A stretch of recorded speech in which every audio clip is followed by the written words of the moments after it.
আর এই R15 version 4-এর ক্ষেত্রে তো আমি কতটা লাকি বুঝতে পারছেন, একদিনে নাম্বার। এখন যেটা করতে হবে, এটা খোলার পরে এটা যদি কিনেন কেউ অবশ্যই এই গন্ধটা ট্রাই করবেন। মানে টুকটাক মানে সেফটির জন্য যে যে জিনিসগুলা করা দরকার একদমই না করলেই নয়, সেই কাজগুলা কিন্তু করছি। আর যে আপনি সিনথেটিক ইউজ করেন, ফুল সিনথেটিক ইউজ করেন, মিনারেল ইউজ করেন, সম্পূর্ণ আপনার ব্যাপার। বাট আপনাকে অবভিয়াসলি যে গ্রেড ইউজ করতে বলা হয়েছে 10W40, এইটা আপনাকে ইউজ করতেই হবে। আসসালামু আলাইকুম everyone, welcome to my YouTube channel next gear. আসলে নতুন বাইক নিয়ে আমার দিন খুব ভালো যাচ্ছে। আর গত ভিডিওতে আমরা দেখছিলাম আসলে আমার এই বাইকটা আমি কেন নিয়েছিলাম সেটা সম্পর্কে ডিটেলস একটা ভিডিও করছিলাম। আর আজকের ভিডিওতে আমরা ভিডিও শুরু করার আগে অবশ্য সাওয়ারি থেকে একটা কল আসছে যে আমার নাম্বারটা নাকি হয়ে যাবে আজকেই, তবে আমাকে একটু বিআরটিতে যেতে হবে একটা কাজ করতে, ওইটা করলেই আমি আজকেই নাম্বার পাবো। সো বাইকটা নেওয়া ছিল বৃহস্পতিবারে, আর একদিন শুক্রবার গেছে, তার পরের দিনই আজকে রবিবার, মানে 2টা কর্মদিবস গেছে ছুটির, রবিবারে যে আমি নাম্বার পাচ্ছি। সো বলা যায় যে একদিনই নাম্বার পাচ্ছি আসলে, কারণ কিনছি বৃহস্পতিবার, এর মধ্যে কর্মদিবস যদি সিলেক্ট করি তাহলে আসলে একদিনই হয়েছে। যাই হোক, নাম্বার নিতে যাব তার আগে যেহেতু আজকের ভিডিওটা মূলত যে একটা নতুন বাইক কেনার পরে আমাদের কি মাস্ট চেঞ্জ করা উচিত বা মাস্ট লাগানো উচিত সেইগুলো নিয়ে কথা বলবো। তো প্রথমেই হচ্ছে ইঞ্জিন অয়েলটা চেঞ্জ করতে হবে। ইঞ্জিন অয়েল হিসাবে আবারও শেল অ্যাডভান্স আল্ট্রা 10W40টা বেছে নিয়েছি, কারণ এর আগের দিন কেপিটিতে লাগিয়ে বেশ ভালো পারফরমেন্স পেয়েছি। সো চলেন ইঞ্জিন অয়েলটা চেঞ্জ করে ফেলি। শেল অ্যাডভান্স আল্ট্রা হচ্ছে একটা ফুল সিনথেটিক ইঞ্জিন অয়েল। এখন অনেকে কোশ্চেন করতে পারেন যে আমি কেন ফুল সিনথেটিক ইউজ করব। অ্যাকচুয়ালি নতুন বাইকে আপনারা চাইলে ফুল সিনথেটিক ইউজ করতে পারেন। হ্যাঁ, যেটা শুনছেন এটাই সত্যি, আপনি চাইলে ইউজ করতে পারেন। বাট এখানে কথা রয়ে গিয়েছে যে আপনি সিনথেটিক ইউজ করেন, ফুল সিনথেটিক ইউজ করেন, মিনারেল ইউজ করেন, সম্পূর্ণ আপনার ব্যাপার। বাট আপনাকে অবভিয়াসলি যে গ্রেড ইউজ করতে বলা হয়েছে 10W40, এইটা আপনাকে ইউজ করতেই হবে।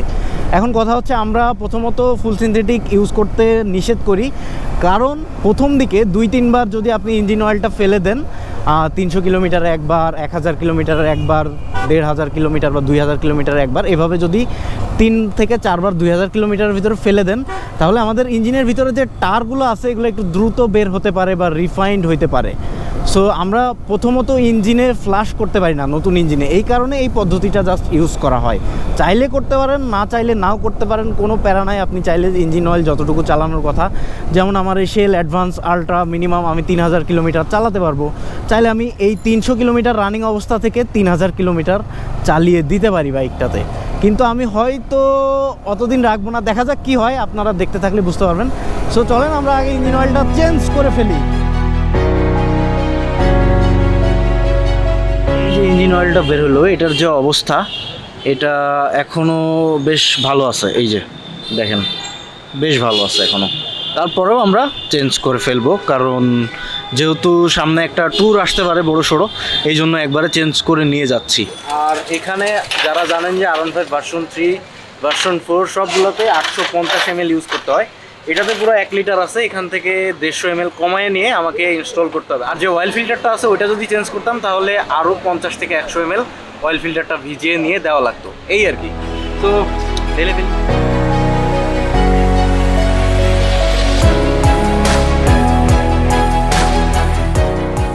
প্রথম ধাপ কমপ্লিট, ইঞ্জিন অয়েলটা খুব ভালোভাবে চেঞ্জ করা শেষ। আর ইঞ্জিন অয়েল সম্পর্কে যদি একটু বলি, তাহলে ইঞ্জিন অয়েলটা আপনার অবশ্যই চেঞ্জ করা উচিত নতুন বাইকের। যদি সেটার একটা রুলস বলছিলাম যে যদি আপনার বাইকটা রিসেন্টলি বাংলাদেশে ঢুকে থাকে বা কোনোভাবে পড়ে না থাকে, তাহলে আপনি ওই ইঞ্জিন অয়েলটা ইউজ করতে পারবেন 300, 400, 500 কিলোমিটার। বাট যদি বাইকটা অনেক দিন ধরে পড়ে থাকে তাহলে অবশ্যই সাথে সাথে ইঞ্জিন অয়েল চেঞ্জ করতে হবে। এখন আমার এই বাইকটা অবশ্যই নতুন আসছে, কারণ R15M আসার পরে থাকে না, এটা খুবই সিম্পল এবং আমাকে পেতেও বেশ বেগ পেতে হয়েছে, অনেক দিন ওয়েট করতে হয়েছে আসলে। যাই হোক, তো পাওয়ার পরে আমি প্রায় 250-300 কিলোমিটার চালানোর পরেই কিন্তু আমার ইঞ্জিন অয়েল চেঞ্জ করছি। এখন আসি সেকেন্ড স্টেপে। বাইকটা যেহেতু চকচকা অবস্থায় আছে, নতুন বাইক একদম চকচক করতেছে। সো যেটা করতে হবে, আমাকে এই চকচকাটা ধরে রাখতে হবে, অনেক দিন ধরে রাখতে হবে। সেটার জন্য কি করতে হবে? কোটিং করতে হবে। সো আমি যে কোটিংটা করব সেটা হচ্ছে 17 প্রিমিয়াম ন্যানো কোটিং। এটা অ্যাপ্লাই করব। এটা অ্যাপ্লাই করলে যেটা হবে, আমার বাইকটা চকচকা করবে অনেক দিন, সেটা তো বললামই। অ্যান্ড আরও সুবিধা হচ্ছে ধুলা বসবে না, ময়লা বসবে না, অ্যান্ড এই সিরামিক কোটিংটা আর আমি এত বেশি ভালোবাসি একটাই কারণে, সেটা হচ্ছে এটা অনেক দিন, প্রায় 2 বছর আমি ইউজ করতে পারবো একা একা যদি আমার বাইকে ইউজ করি, তাহলে 2 বছরের ভিতরে প্রতি 2 মাস পর পর আমার বাইকটা অনেক অনেক চকচক করবে, কারণ প্রতি 2 মাস পর পর আমি এটা অ্যাপ্লাই করতে পারবো। যাই হোক, এটার ডিটেলস আমার ইউটিউব চ্যানেল দেওয়া আছে, কারণ আমি আমার GSX-R যখন অ্যাপ্লাই করছিলাম তখন এটা সম্পর্কে বিস্তারিত সব কিছু আলোচনা করছি। এই যে ওপরে লিঙ্ক আসছে, চাইলে এটাতে দেখে আসতে পারেন, এটা সম্পর্কে বিস্তারিত একদম ডিটেলস। অ্যান্ড এটা যদি আপনারা ইউজ করতে চান তাহলে এটার পারচেস লিঙ্ক আমার এই ভিডিও ডেসক্রিপশন বক্সে দেওয়া আছে এবং ফেসবুকের কমেন্ট বক্সে দেওয়া আছে, চাইলে কিনে ট্রাই করে দেখতে পারেন। সো চলেন, আগে বাইকটাকে ওয়াশ করতে হবে, তারপরে এটা অ্যাপ্লাই করতে হবে। কিভাবে অ্যাপ্লাই করতে হবে সেটা আপনাদেরকে দেখিয়ে দেই একটু, চলেন লেটস গো।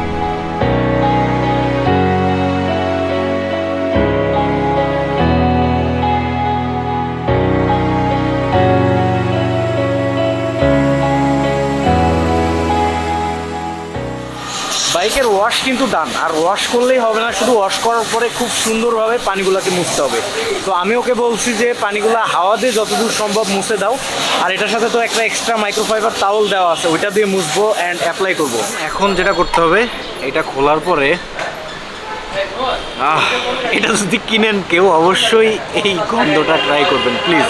আমার খুবই পছন্দের একটা গন্ধ, একটা আইসক্রিমের ফ্লেভার, তবে কি ফ্লেভার আমি ওটা বলতে পারতেছি না। যাই হোক, এটা অ্যাপ্লাই করার জন্য এখন 3টা জিনিস লাগবে, 3টা এটার সাথে দিয়ে দেওয়ার। সেটা হচ্ছে একটা, এটাকে কি বলে, পন্স না কি জানি বলে, আর হচ্ছে মাইক্রোফাইবার টাওয়েল। সো ফার্স্ট যে কাজটা করতে হবে, মাইক্রোফাইবার টাওয়েলটা দিয়ে আপনি যেখানে দিবেন এটাকে হালকা করে একটু মুছে নেবেন। নেওয়ার পরে, মানে এত সিম্পল কাজ এটা, আমি জাস্ট অল্প একটু দেখিয়ে দিচ্ছি, পুরোটা আর দেখালে বোরিং হয়ে যাবেন। তো ফোমটা নিয়ে যেটা করতে হবে, এখানে দিয়ে সুন্দরভাবে একটু হালকা, বেশি না, একটু উঠে নেবেন যাতে মনে হয় যে আছে, দিয়ে জাস্ট এভাবে করে যে পার্টটাতে দিবেন এটাতে অ্যাপ্লাই করবেন। করার পরে এই যে মাইক্রোফাইবার টাওয়েলটা দিয়ে আবার আস্তে করে একটু ঘষে দেবেন, ব্যাস এইটাই হচ্ছে কাজ, আর কোনো কাজ নাই। তবে খেয়াল রাখবেন যে পুরো জিনিসটা যেন পরিষ্কার থাকে। ওয়াশ করার পরে সুন্দরভাবে ধুয়ে মুছে দেন অ্যাপ্লাই করবেন, খুব ইজি, অ্যাপ্লাই করে ফেলি।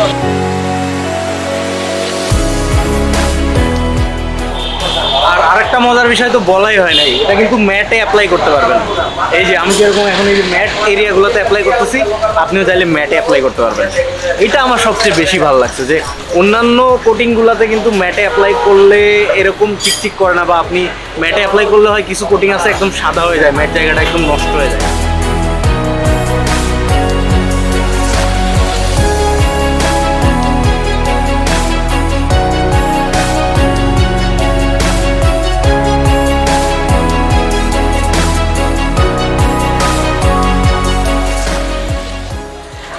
ঘটনা হচ্ছে তুলনামূলক বেশি চকচক করতেছে না, করতেছে, বাট আপনারা এখন বুঝতে পারবেন না, কারণ নতুন বাইকে চকচক করা আর সিরামিক কোটিং করা তেমন কোনো পার্থক্য নাই। এটা করার একটাই উদ্দেশ্য, যাতে বেশি দিন যাবত এটা চকচক করে, সুন্দর লাগে, দেখতে ভালো লাগে, তারপর ধুলাগুলা যেন না বসে, এই হচ্ছে মেইন কাজ। যাই হোক, সিরামিক কোটিংয়ের কাজ শেষ, এখন আরও কিছু ছোট ছোট কাজ আছে, তো দেখাই ফেলি আপনাদেরকে। ফ্রন্টে কিছু চেঞ্জ আনবো, বাট এখনই আনি নাই। ভাইজরটা চেঞ্জ করব, তারপরে লুকিং গ্লাস চেঞ্জ করব, সেটা আলাদা পার্টে। হালকা ছোটোখাটো মডিফাই যেগুলো করবো ওগুলাতে করব। তারপরে হচ্ছে পিসের এটা খুলে ফেলবো। এখন যেটা করছি সেটা হচ্ছে এই যে দেখেন, ইনস্ট্যান্ট একটা, যাতে এক্সস্টে দাগ না পড়ে এই জন্য একটা গার্ড লাগিয়ে নিয়েছি। যদিও আমার এই স্টক এক্সস্ট থাকবে না, তারপরেও কিছুদিনের জন্য থাক, মানে সেফটিটা দরকার, কারণ রিক্সা টিক্সা, ভ্যান ট্যান, সিএনজি এগুলো খুবই ডেঞ্জারাস আমাদের জন্য। তারপরে এই যে RCBর একটা গ্রিপ লাগিয়ে নিয়েছি। এটা অবশ্য যেদিন নিছি ওই দিনই আমি নিজেই করে ফেলছি, কারণ এটা আমার কাছে ছিল আগে থেকে। আর একটা হচ্ছে এই যে দেখেন রেডিয়েটর গার্ড, দেখা যাচ্ছে এই যে রেডিয়েটর গার্ডটা, এই রেডিয়েটর গার্ডটা ইনস্টল করছি। মানে টুকটাক, মানে সেফটির জন্য যে যে জিনিসগুলা করা দরকার, একদমই না করলেই নয়, সেই কাজগুলো কিন্তু করছি। আর বাইকের টুকটাক ছোটোখাটো মডিফিকেশন, বড় মডিফিকেশন সব কিছু আসবে, যেহেতু আমার এটা প্রজেক্ট বাইক হবে, সব কিছুই হবে ইনশাল্লাহ আস্তে আস্তে। আর একটা ছোট্ট এই যে গিয়ার লিভারের উপরে একটা প্রোটেকশন বলতে পারেন, যাতে জুতায় দাগ না হয়ে যায়। তারপরেও দেখেন এই যে জুতায় দাগ আছে, এটা হয়ই, মানে আটকাইতে পারি না কোনোভাবেই। সো এই হচ্ছে টোটাল টুকটাক কাজ শেষ। এখন আমাদেরকে যেতে হবে BRT এর দিকে, চলেন। বিসমিল্লাহ। নতুন বাইকের নতুন ফিল, সো মোটামুটি বাইকের যা যা করার একদম মাস্ট করণীয় জিনিসগুলো কিন্তু করে ফেলেছি।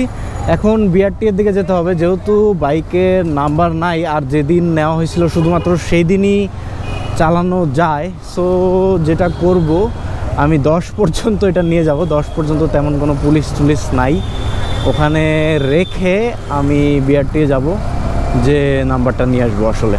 সো চলেন আপনাদেরকে 10 নম্বর পর্যন্ত নিয়ে যাই। একবারে দেখা হচ্ছে নাম্বার নিয়ে, যে কত নাম্বার পেলাম, কীরকম নাম্বার পেলাম। এবার আর কোনো ভিআইপি নাম্বার বা ভিআইপি নাম্বার করার চেষ্টাও করি নাই, কারণ এই বাইকের নাম্বার হইতে এমনি একটু প্যারাটেরা আছে, তার উপর আমি একদিনেই নাম্বার পাচ্ছি, আমি এমনিতেই খুশি, আর দরকার নাই আমার, অনেক খুশি আমি। চলেন দেখি কি নাম্বার পেলাম। নাম্বার প্লেট এগুলা কত করে ভাইয়া? ওই যে হ্যাঁ হ্যাঁ, কি কন? আর নিচের এটা? হ্যাঁ ওইটা 200, একদম 150 টাকা নিয়েন।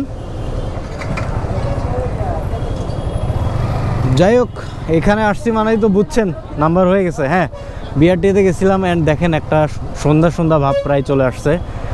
বেশ কিছুটা একটু যায় আর কি, প্যারা হয়েছে, যাক সেসব ব্যাপার না, নাম্বার পেয়ে গেছি এটাই। আর নাম্বার হচ্ছে 58 সিরিয়াল, এখন 58 সিরিয়ালই চলে। মিরপুর বিআরটি 58 সিরিয়াল নাম্বার পেয়েছি। পুরো নাম্বারটা না বলি, আর কোনো ভিআইপি নাম্বার তেমন কিছু হয় নাই যে আপনাদের মাঝে শেয়ার করব, তবে নাম্বারটা পেয়ে গেলাম।